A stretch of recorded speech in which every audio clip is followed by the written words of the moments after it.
আজকে হাঁসের মাংসের একটা রেসিপি শেয়ার করব। হুবহু এই রেসিপিটা ফলো করতে পারলে আপনার হাঁসের মাংস খেয়ে এর প্রশংসা সবাই করবে। হ্যালো ভিউয়ার্স, রেসিপিস বাই সীমা এই চ্যানেলটিতে সবাইকে ওয়েলকাম জানাচ্ছি। রান্নাটা অনেক সহজ, তো চলুন শুরু করে দেই। কড়াইয়ে আমি সরিষার তেল দিয়ে দিলাম 4 টেবিল চামচের মতো। এর মধ্যে আমি গরম মশলা দিয়ে দিচ্ছি, এর মধ্যে এলাচ, লবঙ্গ আর কাঠ রয়েছে। কয়েকটা তেজপাতা দিয়ে দিলাম এবং এর মধ্যে কয়েকটা শুকনো মরিচ দিয়ে আমি এটা ভেজে নিচ্ছি। এই 3টা উপকরণ ভাজলেই কিন্তু খুব সুন্দর একটা স্মেল বের হবে। এর মধ্যে আমি একটা রসুন কুচি করে এবং একটা বড় সাইজের পেঁয়াজ কুচি করে দিয়ে পুরো মশলাগুলোর মধ্যে আমি পেঁয়াজ রসুনটাকে কিন্তু একদম বেরেস্তা আকারে করে ভেজে একটা পাত্রে তুলে নিচ্ছি। অবশ্যই এই কাজটা রান্নার শুরুতেই করে নিতে হবে।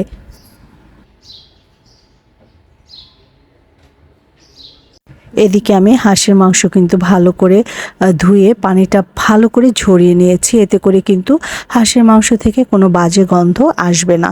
তো অবশ্যই পানিটাকে ভালো করে ঝরিয়ে নিতে হবে, একদম মাংসটা এরকম শুকনো হয়ে যাওয়া পর্যন্তই। এবার আমি রান্নায় চলে যাচ্ছি। আমি 4টা বড় সাইজের পেঁয়াজ কুচি করে দিয়ে দিলাম এবং এই পেঁয়াজের মধ্যে আরও প্রায় 4-5 টেবিল চামচের মতো সরিষার তেল দিয়ে দিচ্ছি। আজকের হাঁসের মাংসটা সরিষার তেলে রান্না হবে এবং সরিষার তেল দিয়ে হাঁসের মাংস রান্না করলে কিন্তু এর টেস্টটা বহুগুণে বেড়ে যায়। তো সরিষার তেলের মধ্যে আমি পেঁয়াজগুলো একটু নাড়াচাড়া করে নিচ্ছি।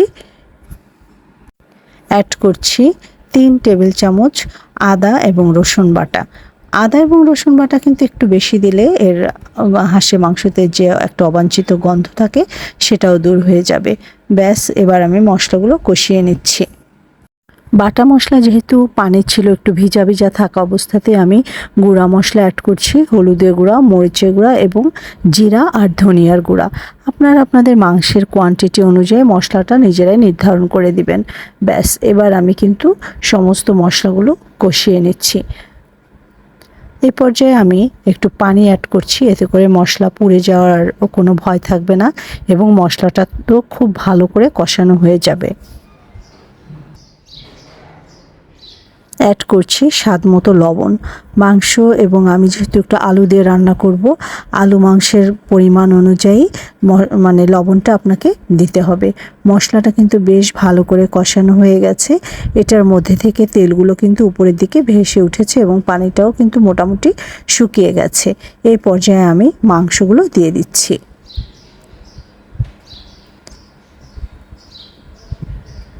ব্যাস, একটু নাড়াচাড়া করে মশলার সঙ্গে ভালো করে মাংসটা মিলিয়ে দিচ্ছি।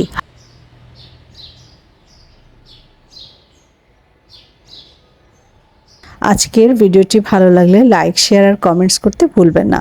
মাংসটা আমি ঢাকা দিয়ে 5 মিনিট রাখবো। এর ফলে মাংসটা ছোট হয়ে আসবে এবং হাঁসের মাংসে প্রচুর পরিমাণে পানি থাকে, সেগুলো কিন্তু মানে বের হয়ে আসবে।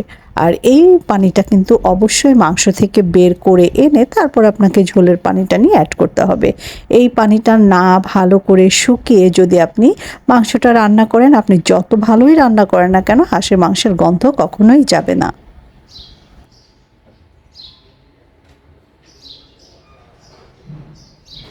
আমি বেশ কয়েকবার ঢাকনা তুলে তুলে এই মাংসটা কষিয়ে নিচ্ছি এবং প্রচুর পরিমাণে কিন্তু হাঁসের মাংস থেকে পানি বের হয়েছিল এবং সেটা কিন্তু এখন শুকিয়ে যাওয়ার পর্যায়ে।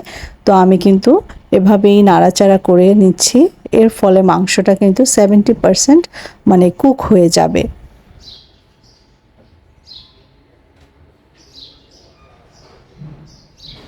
প্রায় 15 মিনিট ধরে আমি মাংসটা কষাচ্ছি।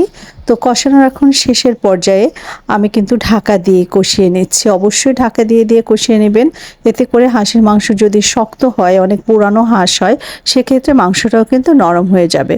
তো দেখুন, এ পর্যায়ে কিন্তু মাংস থেকে খুবই ভালো একটা স্মেল বের হয়েছে এবং কষানোটাও মোটামুটি শেষের দিকে। আমি প্রায় আরও 5 মিনিটের মতো কষিয়ে নেব।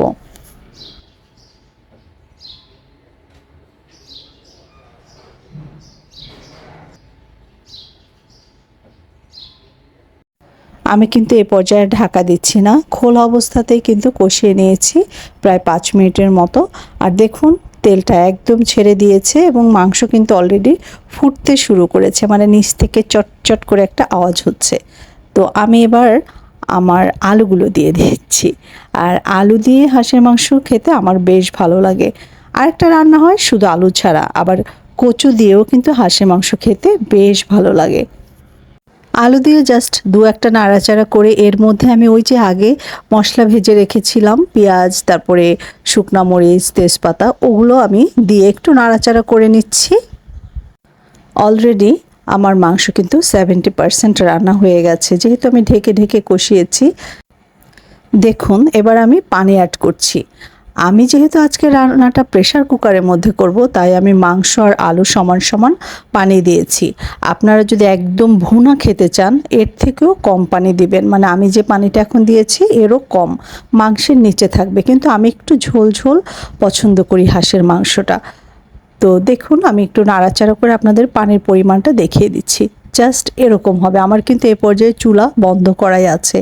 আমি কষানোর পরে যখন আলু দিয়েছি আর ঝোল দিয়েছি, আমার কিন্তু এখন কোনো চুলায় জাল নাই। এই অবস্থাতে একদম পারফেক্ট লবণটার জন্য আমি আরেকটু লবণ অ্যাড করে দিলাম, মানে আপনাকে সব এ পর্যায়ে চেক করে নিতে হবে। আমি পুরা মাংসটা প্রেশার কুকারে ট্রান্সফার করে দিয়েছি। বাকি 25% রান্না এখন প্রেশার কুকারে হবে। তো হাঁসের মাংস মানে সিদ্ধ হতে একটু সময় লাগে। আর এভাবে প্রেশার কুকারে দিয়ে যদি আপনি বাকি রান্নাটা করেন এবং আমি পরে যে মশলাটা অ্যাড করেছি সেটার স্মেলটাও থাকবে এবং মাংসটা একদম সফট হয়ে যাবে। তো ঢাকা দিয়ে আমি 4টা হুইসেল দিব এবং 4টা হুইসেল দিয়ে আমি কিন্তু চুলাটা বন্ধ করে রেখেছি এবং আরও প্রায় আধা ঘন্টার মতো এটা রেস্টে ছিল। মানে প্রেশার কুকারের মধ্যে যে পানি বাষ্পটা জমে থাকে ওটা একদম নর্মাল হয়ে যাওয়া পর্যন্ত। আমি এবার মাংসটা আপনাদেরকে খুলে দেখাচ্ছি কেমন হয়েছে। যেহেতু এটা অনেক সময় দমে রান্না হয়েছে, এত সুন্দর একটা স্মেল বের হয়েছে, এটা আপনাদেরকে আমি বলে বোঝাতে পারবো না। অবশ্যই আপনারা এভাবে একবার রান্না করে দেখতে পারেন, অনেক ভালো লাগবে আপনাদের। আর আমি মাংসটাও দেখাচ্ছি, আলুগুলো একেবারে আস্ত আছে, মাংসগুলো দেখতে আস্ত, কিন্তু এটা একদম নরম তুলতুলে হয়েছে আর খেতে অসাধারণ লেগেছে। আজকের রেসিপিটি ভালো লাগলে একটা লাইক, শেয়ার, কমেন্টস করতে ভুলবেন না। সবাই ভালো থাকবেন, সুস্থ থাকবেন। নতুন আরেকটি ভিডিও নিয়ে দেখা হয়ে যাচ্ছে শীঘ্রই। সে পর্যন্ত টাটা।